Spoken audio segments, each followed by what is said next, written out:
আর মাত্র কয়েক ঘন্টা তারপরেই তৃণমূলের জনগর্জন সভা, ব্রিগেড সমাবেশ, যার নাম দেয়া হয়েছে জনগর্জন সভা। সন্দেশখালী ইস্যুতে তৃণমূল কংগ্রেস যে ড্যামেজ হয়েছে, তৃণমূল কংগ্রেসের সেই ড্যামেজ কন্ট্রোল করতে কি এই জনগর্জন সভা? প্রায় 56 দিনের মাথায় গ্রেফতার হয়েছে শেখ শাহজাহান। সন্দেশখালীর বাঘ, বেতাজ বাদশা নামে অনেকেই তাকে অভিহিত করেছেন। তিনি এখন সিবিআই এর হেফাজতে, এবং 3 দিন এই সিবিআই হেফাজতে যা দেখতে পেলাম, প্রচুর কিছু বেরোচ্ছে। ইডির ওপর হামলায় কারা কারা জড়িত, শেখ শাহজাহান নাকি নিজেই সেই ছবি চিহ্নিত করে দিয়েছেন কারা কারা জড়িত। এছাড়া শেখ শাহজাহানের যে অফিস সন্দেশখালীর, সে অফিসে হানা দিয়েছে, তার বাড়িতে গেছে সিবিআই, এবং দেখা যাচ্ছে যে বাঘ, আজ আর বাঘ নেই। এখন প্রশ্ন হলো, সন্দেশখালীতে যে ড্যামেজ হলো তৃণমূল কংগ্রেসের, সেই ড্যামেজ করার জন্যই কি এই যে জনসমাবেশ, তাকে কোডে আনকোড, যেটা তারা জনগর্জন সভা বলছে, সেই গর্জন সভা, অর্থাৎ সন্দেশখালীর পাল্টা দাওয়ায় এই গর্জন। আজকে আমরা এই বিষয়টা নিয়ে আলোচনা করব। আমি বিপ্লব, আমার সঙ্গে রয়েছেন সাংবাদিক অরূপ কালী। অরূপদা, স্বাগত জানাচ্ছি। অরূপদা, 10 মার্চ ব্রিগেডের সমাবেশ, কিন্তু তার আগে চারটি সভা। বলা যায় আমরা যেদিন প্রতিবেদন করছি, অর্থাৎ আমাদের প্রতিবেদন যেদিন যাবে, সেদিন আবার আহ আহ, উত্তরবঙ্গে আসছেন প্রধানমন্ত্রী নরেন্দ্র মোদী। মানে চারটি সভা ইতিমধ্যে প্রধানমন্ত্রী করে ফেললেন এই বাংলায়, নির্বাচনের বলা যায় যে আহ ঢাকে কাঠি পড়ার আগেই। ঢাকে কাঠি পড়েই গেছে, কিন্তু দিন ঘোষণার আগেই। আর এই যে সন্দেশখালীতে তৃণমূলের যে ড্যামেজ, তৃণমূল দলের যে ড্যামেজ, এবং তৃণমূল যেটাকে নিয়ে সবসময় মমতা বন্দ্যোপাধ্যায় মহিলাদের নিয়ে কথা বলতেন, সেই মহিলাদের নিয়ে যে ড্যামেজ হয়েছে সারা বাংলায়, সেই ড্যামেজ কন্ট্রোল করতে এখন দেখা যাচ্ছে যে মমতা অভিষেক একসঙ্গে পথে নেমেছেন। আমরা দেখেছি 7ই জানুয়ারি, 7ই মার্চ একসঙ্গে তারা পদযাত্রা করেছেন। আহ কলেজ স্ট্রিট থেকে ধর্মতলা পর্যন্ত সেখানে সভা হয়েছে। যদিও সেই সভায় অভিষেক বন্দ্যোপাধ্যায়কে আমরা বক্তব্য রাখতে দেখিনি, সেখানে মমতা বন্দ্যোপাধ্যায় বক্তব্য রেখেছেন। এখন প্রশ্ন হলো, এই সন্দেশখালীর জন্য ড্যামেজ করতে তাই কি এই সভাটার নাম দেওয়া হলো জনগর্জন, অর্থাৎ কোড আনকোড, যদি এটাই কি দাওয়াই গর্জন, অর্থাৎ মানুষের গর্জন, এটাই কি দাওয়াই সন্দেশখালীর? যেহেতু এটা আর কি প্রধানমন্ত্রী নির্বাচিত করার ভোট, যেহেতু এটা সরকার লোকসভায় বা কেন্দ্রীয় সরকার গঠনের ভোট, ফলে ইস্যুগুলো যেগুলো হবে সেটা হচ্ছে বিজেপি তাদের মতো করে গত 10 বছরে দেশ কিভাবে এগিয়ে গেল, নরেন্দ্র মোদী সেটা বারবার করে নানা সভায় বলার চেষ্টা করছেন বা বলছেন, দাবি করছেন। এবং তোমার ভারতকে কিভাবে উনি একদিকে তুলে আনছেন, ভারত কিভাবে শক্তিশালী রাষ্ট্র হিসেবে ঘুরে দাঁড়াচ্ছে। তাছাড়া যে সমস্ত জনহিতকর যে সমস্ত প্রকল্প, সেটা উনি যেমন 4খানা বর্গের জন্য কাজ করবেন বলেছেন, তার সেটা, এবং মহিলাদের জন্য কি করছেন, কৃষকদের জন্য কি করছেন, যুবকদের জন্য কি করছেন, আহ পিছিয়ে পড়া অংশের জন্য কি করছেন, নানা স্ট্যাটিস্টিক্স সেখানে যেমন সেটা বিজেপি তুলে ধরছে। এবং বিজেপি এবার দুটো জিনিস বলছে, মোদির গ্যারেন্টি, যে গরিবদের কাছে পৌঁছানোটা হচ্ছে মোদির গ্যারেন্টি। এইটা যখন বিজেপি বলছে, পাশাপাশি কংগ্রেস বা রাহুল গান্ধী বা অন্যরা, তারা কংগ্রেস আর কি এনডিএ বা বিজেপিকে বেঁধার চেষ্টা করছেন। সেখানে যে ব্যর্থ, ছোটার নানা হিসাব তারা তুলে ধরছেন। প্লাস পাশাপাশি দুর্নীতি, যেটা পিএম কেয়ার ফান্ড হতে পারে, সেটা মোদি আদানি সম্পর্ক হতে পারে, সবকিছু নিয়ে সেটা বাঁধার চেষ্টা করছেন।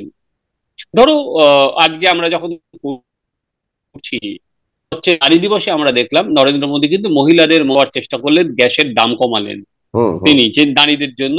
কারণ মহিলা ভোট নরেন্দ্র মোদীর কিন্তু সারা ভারতবর্ষ জুড়ে অন্যতম হাতিয়ার, যে মহিলারা দুহাত উপর করে নানা মহিলা স্কিম, তাছাড়া 3 তালাক বা নানা রকম মহিলা ইস্যুতে ওনাকে কিন্তু ভোট দিয়েছে। এবার আমরা ভারতের অন্যান্য অংশে কিছু হলে, সঙ্গে আমি যদি পশ্চিমবঙ্গ এবার আমরা ভোটের তুলনা করি বা ভোটের প্রচারে তুলনা করি, যদিও এখনো ভোটের নির্ঘণ্ট ঘোষণা হয়নি, কিন্তু ফুল সুইং এ বিজেপি বা নরেন্দ্র মোদী প্রচার শুরু করে দিয়েছেন। তাহলে আমরা যে পার্থক্যটা চোখে দেখবো বিপ্লব, সেটা হচ্ছে গোদাভাবে বললে যে অন্য জায়গায় যে অনেক বেশি যেগুলো যে ইস্যুতে হচ্ছে পশ্চিমবঙ্গের ইস্যু, সেখানে কিন্তু অনেক লোকালাইজড ইস্যু। সেখানে পশ্চিমবঙ্গের ইস্যু কিন্তু এবার মেইনলি হবে হচ্ছে সন্দেশখালী এবং দুর্নীতি। যেহেতু অভিজিৎ গঙ্গোপাধ্যায়কে বিজেপি জয়েন করিয়েছেন, যার একের পর এক রায়ে আহ, দুর্নীতির পর্দা ফাঁস হয়ে গেছে, সেটা এবং দুর্নীতি এই এবং মহিলাদের সম্ভ্রম, এই দুটো রেখেই কিন্তু বিজেপি পশ্চিমবঙ্গে প্রচারে আসছে। ধরো দুর্নীতিতে একটা তাও মমতা বা তৃণমূল যেটা বলতো যে প্রতিহিংসা রাজনীতি হচ্ছে, হুম ওয়াশিং মেশিন, হুম অন্যরা গেলে নানা রকম বলতো। অন্য রাজ্যে দেখো এখানে দুর্নীতি হলে আমাদের যেটা হয় যে একটা দুর্নীতিকে বললে আমি আরেকটা দুর্নীতিকে তুলে ধরি, এটাই তো তুলনা হয়। হুম তো হুম সেই জায়গা থেকে দাঁড়িয়ে এখানে কিন্তু বিজেপি যে নতুন ইস্যু পেয়ে গেছে, তৃণমূল যে ইস্যুতে সব থেকে বড় অস্বস্তিতে, সেটা হচ্ছে সন্দেশখালী। তৃণমূলের অন্যতম বড় ভোট ব্যাংক হচ্ছে মহিলা ভোট মহিলা ব্যাংক। ভোট ব্যাংক, হ্যাঁ। সেই মহিলা ভোট ব্যাংকে সন্দেশখালী কতটা আঘাত হলো সেটা বোঝার উপায় নেই, সেটা ভোটের বাক্স খুললে বুঝতে পারবো। কিন্তু এইটা যে তৃণমূল কংগ্রেসকে অস্বস্তিতে ফেলেছে এ বিষয়ে কোনো সন্দেহ নেই। কারণ একদিকে যেমন সন্দেশখালী ইস্যুতে মহিলারা রাস্তায় নেমেছেন, পাশাপাশি 55 দিন পর শেখ শাহজাহানকে গ্রেপ্তার করেছে। সেখানেও শেষ নয়, শাহজাহানকে প্রচুর বাঁচানোর চেষ্টা করেছিল রাজ্য প্রশাসন, যাতে সে সিবিআই এর হাতে না যায়। আহ, আদালত থেকে আদালতে দৌড়ে বেরিয়েছে, এমনকি আদালতের নির্দেশের পরও আমরা কিন্তু হয়েছে না। আমরা যখন এই প্রতিবেদন করছি, শাহজাহানের বাড়ি এবং গ্রামে তল্লাশি চালাচ্ছে সিবিআই। তো সেই জায়গায় এসে আমরা দেখছি নরেন্দ্র মোদী পরপর 3টে সভা করলেন, আবার একটা সভা করছেন, 4টে সভা, এবং সেই সভায় এবার লাস্ট ডে সভায় সেখানে উনি অভিজিৎ গঙ্গোপাধ্যায়কে নিয়ে উঠবেন। ফলে এখানে অনেক বেশি লোকাল ইস্যু বা এ রাজ্যের ইস্যুতে বিজেপি ভোটে যাবে। সেই ইস্যুটা কি? সেটা হচ্ছে দুর্নীতিরাজ এবং দুষ্কৃতিরাজ, তৃণমূলের আমলে এই দুটোই মেন। এবং মহিলারা অসুরক্ষিত, এই দুটোতেই তৃণমূলকে এখানে বেঁধার চেষ্টা করবে। তো ভারতের অন্যান্য অংশের থেকে এখানে কিন্তু আহ তুমি দেখবে নরেন্দ্র মোদী কি করেছেন সেটা অনেক পরের দিকে তিনি বক্তব্যে বলছেন। প্রথম দিকে কিন্তু সন্দেশখালীর ঝড় উঠবে, নরেন্দ্র মোদী কিন্তু ইতিমধ্যেই সেটা বলে দিয়েছেন। হুম ক্লিয়ার? তো এই জায়গায় যেটা আমরা বলছি, সেখানে তৃণমূল কংগ্রেসকে এবার তার পাল্টা একটা, যদি যদিও ইতিমধ্যে নারীরা কতটা সুরক্ষিত বোঝাতে মমতা বন্দ্যোপাধ্যায় এবং অভিষেক রাস্তায় নেমেছেন, কিন্তু তা সত্ত্বেও দুটো যেটা হচ্ছে, এটা তো শুধুমাত্র আর কি যারা ভোটার তাদের মনে নয়, যারা কর্মী তাদেরও তো চাঙ্গা করা দরকার আছে, কারণ কর্মীরাই তো ভোটে জেতান, তারাই তো বুথ আগলে থাকেন। সেই জায়গায় তৃণমূল কংগ্রেস যে গর্জন সভা যে তৃণমূল কংগ্রেস ডাকছে, সেখানে কিন্তু তৃণমূল কংগ্রেসকে 2 থেকে 3টে ইস্যুতে মাথা ঘামাতে হবে। ধরো তৃণমূল কংগ্রেস একটা, যেমন ধরো লক্ষ্মীর ভান্ডার, যে টাকাটা তারা 500 থেকে 1000 টাকা করলো এবং 1200 টাকা করা হলো যাদের তফসিলিয়াদের বোনেদের জন্য, মেয়েদের জন্য। তো তৃণমূল কংগ্রেস কিন্তু সেই অর্থে এটা প্রচার করতে পারেনি, সন্দেশখালীর হাওয়ায় সেটা কিন্তু প্রচার করা হয়নি। হুম হুম মমতা বন্দ্যোপাধ্যায় তোমার যে ওনাদের যে নারী দিবস উপলক্ষে যে র্যালি হলো, মমতা বন্দ্যোপাধ্যায় কিন্তু সেই লক্ষ্মীর ভান্ডারের টাকাটা তুলেছেন। উনি সেখানে কিন্তু বলেছেন, বিপ্লব, হুম 25,000 কোটি টাকা নাকি স্যাংশন করা হয়েছে, যদিও 25,000 কোটি টাকা নয়। এটা তুমি যদি চন্দ্রিমার বাজেট ভাষণ দেখো, সেটা আগে আগে ছিল হচ্ছে 11,000 কোটি টাকা, এবার টাকাটা বাড়িয়ে সেটা হচ্ছে 14,000 কোটি টাকা। কিন্তু মমতা বন্দ্যোপাধ্যায় সেটা বলে দিয়েছেন হচ্ছে 25,000 কোটি টাকা। 25,000 কোটি টাকা হচ্ছে পুরো সেই দপ্তরের বাজেট। ঠিক আছে? পুরো দপ্তরের বাজেটটাই বলে দিয়েছেন। তার মানে উনি কেন বলছেন? বলেছেন অরবিন্দ কেজরিওয়াল 2,000 কোটি টাকা করেছে, আমি তো 25,000 কোটি টাকা করে দিলাম। এই 25,000 কোটি টাকাটা বলা হচ্ছে একটাই কারণে, যে উনি মহিলাদের জন্য এই যে সন্দেশখালী নিয়ে বিজেপি যেটা প্রচার করছে, মমতা বন্দ্যোপাধ্যায় মহিলাদের বিরুদ্ধে, উনি মহিলাদের বিরুদ্ধে নন। এইটা তুমি, এবং সন্দেশখালীতে আবারও বলবেন যে উনি যারা যারা কিছু গোলমাল করেছে তাদের উনি গ্রেপ্তার করেছেন, কাউকে ছাড়েন না। যদিও শাহজাহানকে আমরা দেখতে পাচ্ছি শাহজাহানের সঙ্গে কি হয়েছে সেটাই তুলে ধরবেন। দ্বিতীয়ত হচ্ছে দুর্নীতি।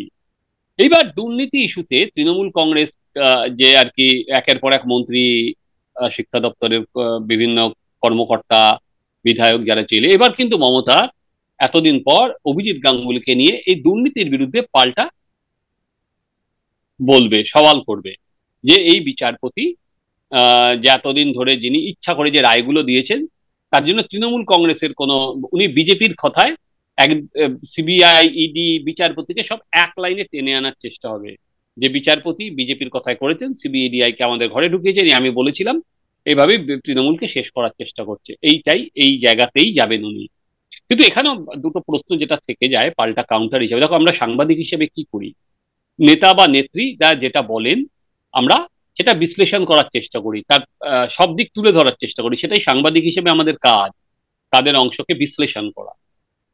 তো এর কাউন্টার হচ্ছে অভিজিৎ গাঙ্গুলি যে রায়গুলো দিয়েছে সেগুলো পরবর্তীকালে ডিভিশন বেঞ্চ এবং পরবর্তীকালে কিন্তু সুপ্রিম কোর্টেও বহাল থেকেছে। এরকম নয় যেগুলো উনি সিবিআই বা ইডি তদন্ত দিয়েছেন সেই তদন্তগুলো খারিজ হয়ে গেছে, এরকম যাতে চাকরি খারিজের এটা বলেছিলেন সেখানে স্টে হচ্ছে, বলা হয়েছিল যারা খারিজ হয়েছে তাদের কথা শোনা হয়নি, সেটা হয়তো স্টে হয়েছে, কিন্তু কোনো জায়গায় কিন্তু খারিজ হয়ে যায়নি, তাই তো? হুম। ফলে এটা কাউন্টার। কিন্তু এখন দেখার, মমতা বন্দ্যোপাধ্যায় অলরেডি বলেছেন এবার রাজনীতির মঞ্চে এসেছেন, আমি বুঝে নেব। ফলে উনি অল আউট সেখানে যাবেন, যদি উনি বিজেপির কথা এইগুলো করেছেন, তাহলে দেখার মানুষ কোনগুলো নেয়। এবং থার্ড যেটা অতি অবশ্যই সেখানে বলবেন সেটা হচ্ছে বঞ্চনার ইস্যু। সেটা হচ্ছে 100 দিনের কাজ, উনি অলরেডি সেটা টাকা ঢুকতে শুরু করেছে, 7,000 কোটি টাকা বরাদ্দ হয়েছে, এবং উনি ঘোষণা করেছেন যদি উনি এপ্রিল এই মাসের মধ্যে আর কি আবাস যোজনার টাকা না দেওয়া হয় সেটা উনি দিয়ে দেবেন। ফলে উনি সেটা বলবেন যে এখানে দেখো, ইন্টারেস্টিং একটা ব্যাপার যে আগস্ট এপ্রিল মাস সে কিন্তু ভোট শুরু হয়ে যাবে ইতিমধ্যেই, মানে হুম, এপ্রিলের তাই তো মাঝামাঝি বললাম না। থেকে। হ্যাঁ। হ্যাঁ, ফলে উনি এই এবার 100 দিনের কাজের টাকা ঢুকছে, 7,000 কোটি টাকা, উনি বলবেন দেখো, এই যে বিজেপি যখন একদিকে বলবে যে আগের দিন কিন্তু যদি তুমি নরেন্দ্র মোদীর ভাষণ আহ, আমরা যদি স্ক্যান করি তাহলে কিন্তু দেখবো নরেন্দ্র মোদী বলেছেন লুটের টাকা ফেরাতে হবে। এইটা ধরো যেখানে জায়গাটা মূল জায়গায় আটকে আছে কোথায়, কেন্দ্রীয় সরকার রাজ্য সরকারকে পরিষ্কার বলে দিয়েছে যে আহ, যারা এই টাকা দুর্নীতির সঙ্গে জড়িত, সেটা ডিএম হতে পারে, সেটা এসডিও হতে পারে, সেটা বিডিও হতে পারে, সেটা গ্রাম পঞ্চায়েত প্রধান হতে পারে, সেটা পঞ্চায়েত সমিতির প্রধান হতে পারে, তাদের প্রত্যেকের বিরুদ্ধে অ্যাকশন নিতে হবে। ঠিক আছে, এটাই কিন্তু মূল অন্যতম বড় জায়গা, কিন্তু যেটা রাজ্য সরকার মানতে রাজি নন। এখনো পর্যন্ত কিছু টাকা হয়তো ফেরানো হয়েছে, কিন্তু কাউকে কি অ্যারেস্ট করা হয়েছে? কারোকেও তো অ্যারেস্ট করা হয়নি, কারোর বিরুদ্ধে তো ব্যবস্থা নেওয়া হয়নি। কেন্দ্র কিন্তু সেই জায়গায় সেইটা টাকা আটকে আছে, ফলে টাকাটা ছাড়া হবে না। যেটা তুমি দেখো নির্মলা সীতারামন এসেও বলেছে যে তোমার 25 লক্ষ ভুয়ো জব কার্ড করা হয়েছে একইভাবে, কিন্তু সেটা প্রধানমন্ত্রীও বলেছেন যে 25 লক্ষ ভুয়ো জব কার্ড, তার মানে কত কোটি টাকা তার মধ্যে সাইফনিং হয়েছে, ফলে টাকা দেবে না। ফলে থার্ড হচ্ছে এইটা দুর্নীতি ভার্সেস বঞ্চনা। এইটাকেই একদিকে যখন বিজেপি এইদিকে যাবে, পুরোটা কিন্তু এই যে তুমি যাদের দেখো, ধরো তুমি ন্যাশনাল ইস্যু কিন্তু পশ্চিমবঙ্গের ক্ষেত্রে অনেক কম দেখবে। পশ্চিমবঙ্গের ক্ষেত্রে আমরা যেটা দেখবো, পশ্চিমবঙ্গের যে পলিটিক্যাল ন্যারেটিভ তার উপর ফোটাবে। ফলে এই যে জনগর্জন, এই যে মমতা বন্দ্যোপাধ্যায় যেটা বলবেন সেটাই তোমার আগামী দিনে নিয়ে যেতে হবে দলের কর্মীদের মধ্যে, দলের সমর্থকদের মধ্যে। দেখার এবার মমতা বন্দ্যোপাধ্যায় আহ আর কি, আমরা আগের সভাগুলোতে যখন দেখতাম ওনাদের গদ্দার বলে অনেক বেশি আক্রমণের সুর চড়ানো হতো শুভেন্দু অধিকারীর বিরুদ্ধে, কিন্তু এবার ইন্টারেস্টিংলি সেই আক্রমণটা কিন্তু অনেক বেশি আর কি শানিত হবে অভিজিৎ গাঙ্গুলির বিরুদ্ধে। একদম।